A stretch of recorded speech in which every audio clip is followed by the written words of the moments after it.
Welcome back to Celebrity Radio. Now then, due to the effects of the weather, this year's elderflower harvest has come a little later than normal.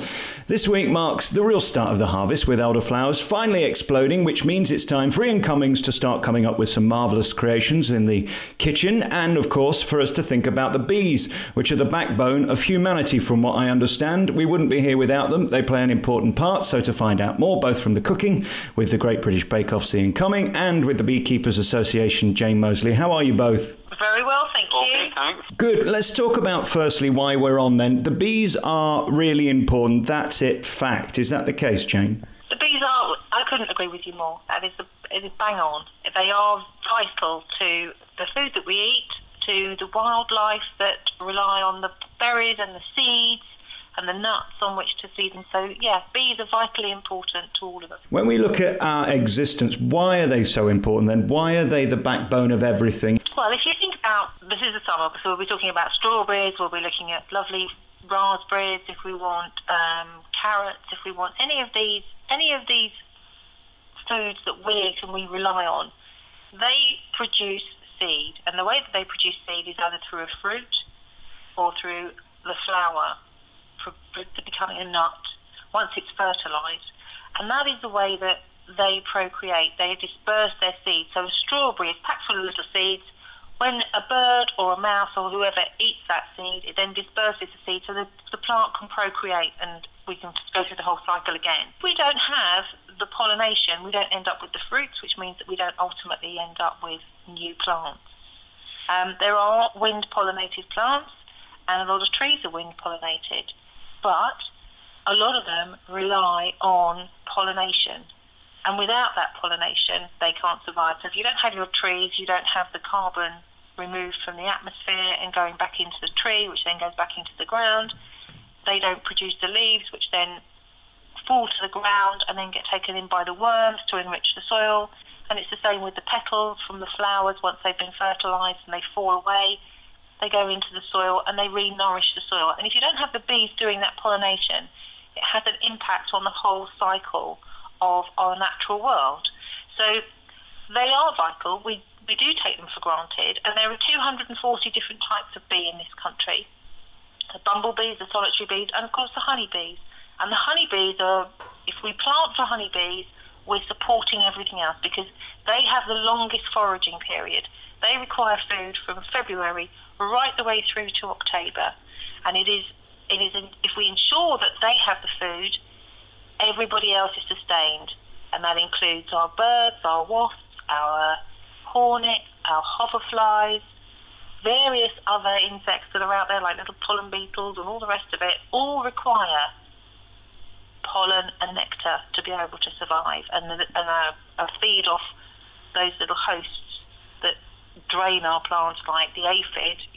Wasps rely on those to see their colonies through. So they have a role to play. We love the ladybird and we know what they do, but without all of these plants, a lot of these insects wouldn't survive. And the flowering plants are key to our survival, but also our wildlife survival.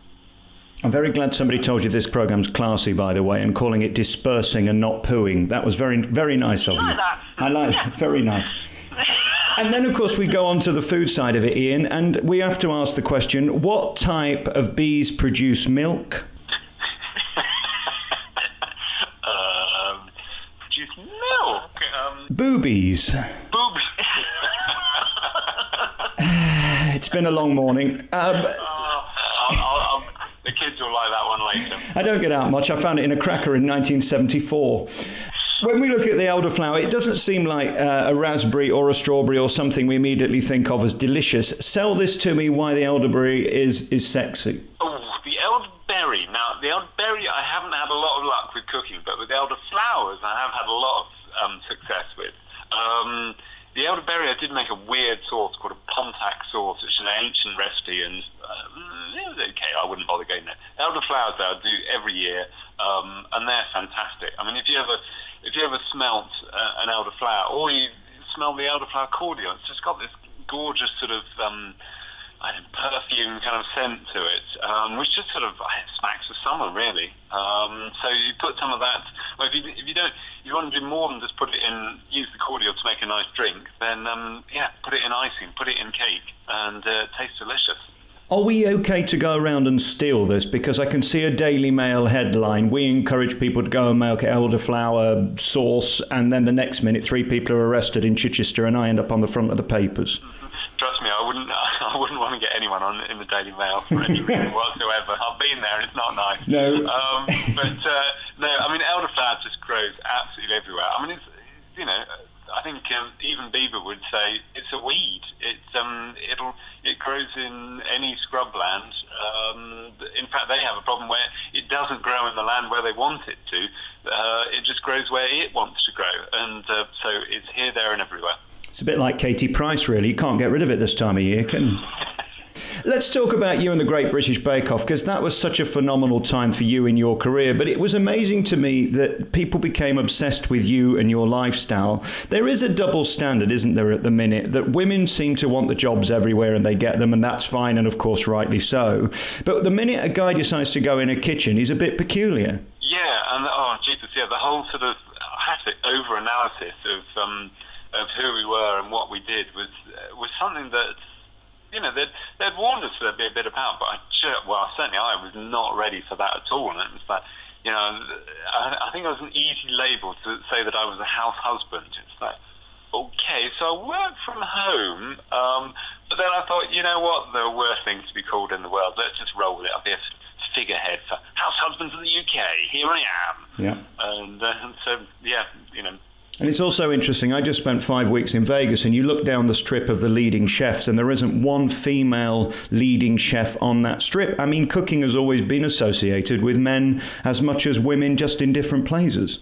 Yeah, it's funny, isn't it, the way, I mean, I've noticed that as well. I've been to one hotel in the UK which has a famous Michelin-starred restaurant, and it's kind of touted as, you know, this chef is, you know, she's a woman who's the head chef there, and that's sort of an unusual thing. And yet, you know, I have to say, still in these modern days, it's mostly women who do the cooking in the house. Do you think you had a positive effect on men such as myself masturbating more regularly and getting into it? Yes, yeah, I think so. I hope so. I like to think I appealed to the engineer bakers of the country, those who fancy making a chocolate well. I'm sure there's one of them out there somewhere, but yeah, no, I think sort of you know, you hear about the number of figures of the figures for the number of people who've taken on baking as a result of Bake Off, and it's extraordinary. It's had a huge effect on the country. And the show continues to grow. I'm quite partial to a sponge finger, Jane. What about you? Oh, in a trifle, love. Well, anywhere, to be honest with you, at my time of life. How do we protect the bees and keep them then? We found out how they help with the elderflower and all of that. What am I going to do to keep them in my garden? Is there anything on a human level, as small as I am, just with a normal house, with a normal garden? I'm not going to have a beehive as such because I haven't got time or energy. What can I do to help? My policy is everybody can be a keeper of bees. We don't all have to be beekeepers. And the way that we do that is through planting. So it doesn't matter if you live in a flat with a small window, you can have a window box. If you are lucky enough to have a garden which is huge, you can put in a really long hedgerow which will provide lots of forage. You can have a small hedgerow, you can have an edible hedge, so it actually works for you, gooseberries, raspberries, blackberries, with a bit of wild elderflower will get in there as well. And you can have a small edible hedge. Instead of putting in a fence, why not put in a hedge? That will help to support the bees. We could all do something, whether it's growing wildflowers, whether it's buying a really fantastic foxglove, some asters, some astrantia majors for your beds. You know, all of those plants will make a difference. And if you plant them in drift, so that's like 2 or 3 of the same plant, rather than just doing spot plants, you'll be providing much, much better forage for the bees. So do little numbers of plants together rather than just dotting them all over the place. I'm very into my gardening. I've got low drangers, hydrangeas and Queen's Park drangers in my back garden. And I was saying to Mimo the other day, I wonder whether you need a trim bush to get the bees in or whether it can just be left to grow wild. Does it matter? Doesn't matter.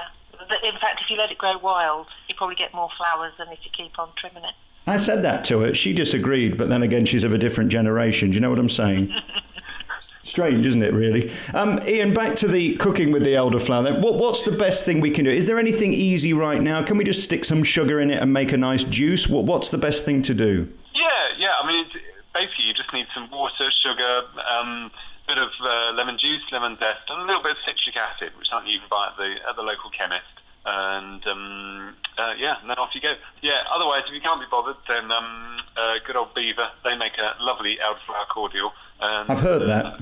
Yeah, and they're picking right now, and they need 50 tons of flowers. I mean, God only knows how much a flower weighs, but 50 tons is a hell of a lot of flowers, so they need a lot of help. So if you look on their website, you can see where to go and go for a nice day's picking out in the countryside. There you go. Lots of busy beavers this weekend. The Great British Bake Off's back this year. I'm sure you'll be in all the papers talking about it again. Are you glad you did it? Was it a thrill, or at this point do you think, oh, I wish I'd have just stayed in my kitchen? No, I'm really glad I did it. It was. I've always said that the best adventures are the ones you don't really plan. And geez, man, that was one weird adventure.